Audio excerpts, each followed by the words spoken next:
Quand vous découvrez une sculpture Fang sortie d'un sac, la sculpture vous interpelle et on inverse les rôles. C'est elle qui vous pose les questions et qui vous regarde.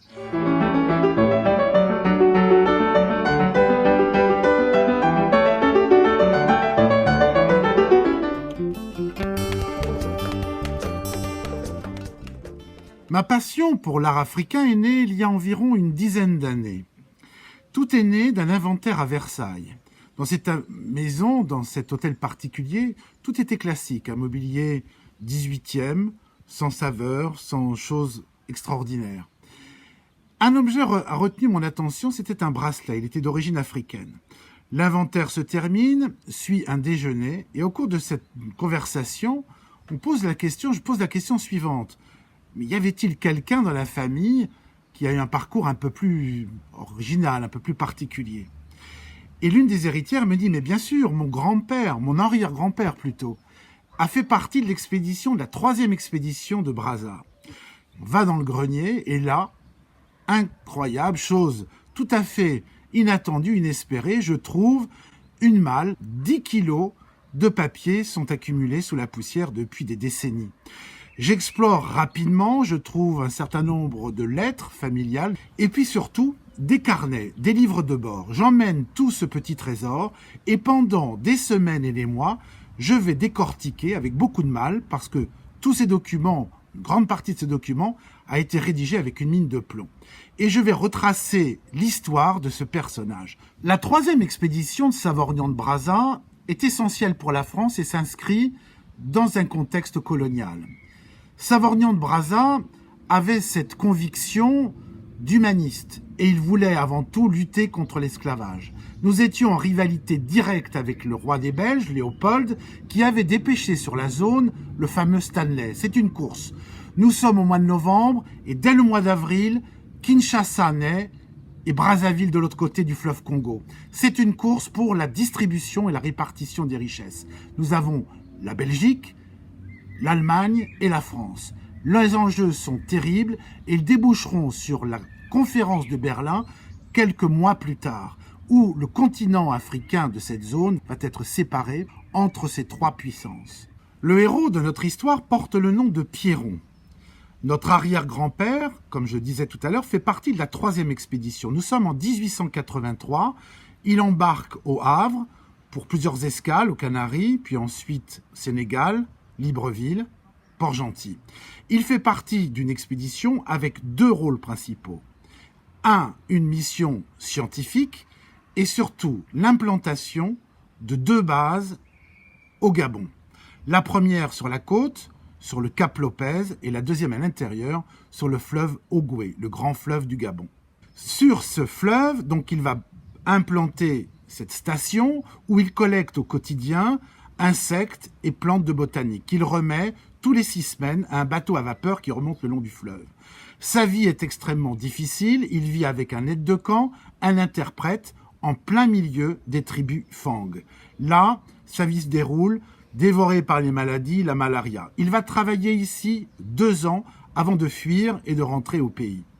Dans cette correspondance, la chose qui va nous toucher plus particulièrement est un inventaire absolument dramatique où il relate toutes les exactions qui sont commises par l'armée française. Une armée française qui pénètre au cœur de la forêt, chasse, tue les peuplades pour pouvoir les ramener le long du fleuve où il sera beaucoup plus facile d'organiser des impôts qui avaient se manifesté sous forme de caoutchouc.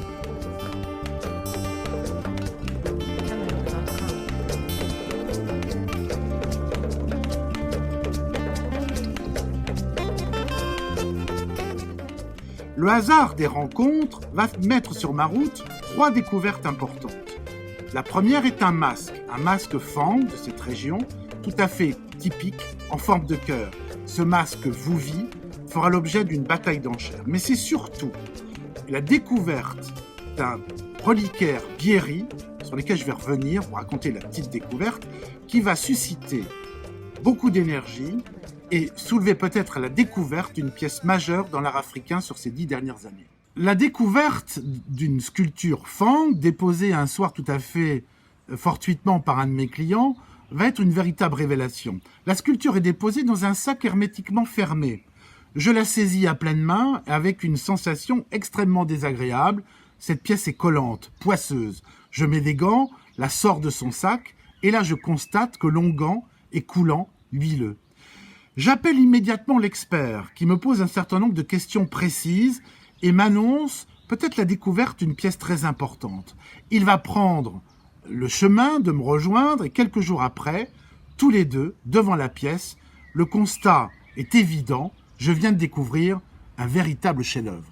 L'expert va faire un travail absolument remarquable. Il va retracer toute l'histoire de cette pièce, la resituer dans son contexte de la forêt, et puis en référer surtout à la personne qui fait aujourd'hui autorité, M. de Perrois, qui confirme toute notre analyse. Cette pièce, nous allons la dessiner, nous allons la photographier, et puis surtout, petite chose anecdotique, l'emmener au laboratoire. Et je vais vous raconter dans quelles circonstances. L'exposition est organisée, elle suscite un intérêt absolument inespéré, avec des gens qui m'appellent des Pays-Bas, de Belgique, des États-Unis, d'Italie et d'Espagne, et voire de France aussi, pour beaucoup. La pièce donc est intéressante, mais je vais subir quelques attaques en règle de déstabilisation. On me dit, mais votre sculpture est formidable, mais elle présente certainement une restauration au niveau des membres antérieurs. Qu'à cela ne tienne, je l'emmène directement chez un de mes amis radiologues.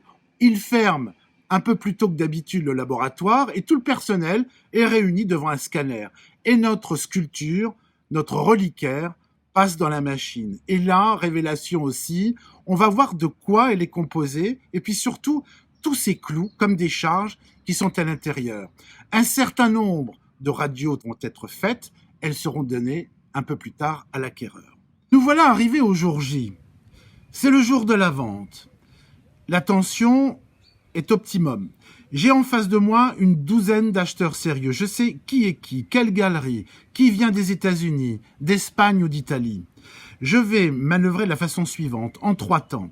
La première salve est extrêmement rapide. Elle dure à peine 2 ou 3 minutes et m'emporte autour de 200 000. Elle suit avec une pause, suit une deuxième salve jusqu'à 400 000. À 400 000 €, j'ai déstabilisé mon public qui est pris dans une espèce de tourmente. Et là, je vais prendre le temps pour raconter l'histoire de cette peuplade. Et mon discours va durer au moins 3-4 minutes, le temps de déstabiliser mon public. Je reprends les enchères et le marteau tombe à 600 000 €. Un prix inespéré pour une sculpture qui ne bénéficiait pour l'époque d'aucun pédigré, d'aucune histoire particulière. Simplement, le prix était justifié par la découverte d'un véritable chef-d'œuvre. Les découvertes de ces pièces Bakongo, Congo-Bakongo ou Fang vont être absolument déterminantes dans la suite, même personnelle, de ma vie. La première, vous le savez, j'ai toujours été passionné par le Moyen-Âge. C'est une nouvelle ouverture, tout à fait mystique, mais la relation avec l'objet est complètement différente. Quand vous découvrez une sculpture Fang sortie d'un sac, la sculpture vous interpelle et on inverse les rôles. C'est elle qui vous pose les questions et qui vous regarde. C'est une fascination qui va s'installer, qui va se poursuivre avec les différentes découvertes. Monsieur Frey, l'expert, lui aussi, va m'initier à cette nouvelle découverte, ce nouvel art. Et puis, d'un autre point de vue personnel, elle va m'emmener au Cameroun, où je vais avoir envie d'aller voir cette forêt impénétrable. Je vais rencontrer les Pygmées, et puis surtout, une autre partie de cette région du Centrafrique, je vais découvrir les tribus à la fois Bamoun et Bamileke et être reçu avec beaucoup de chance dans 2 audiences de ces ethnies.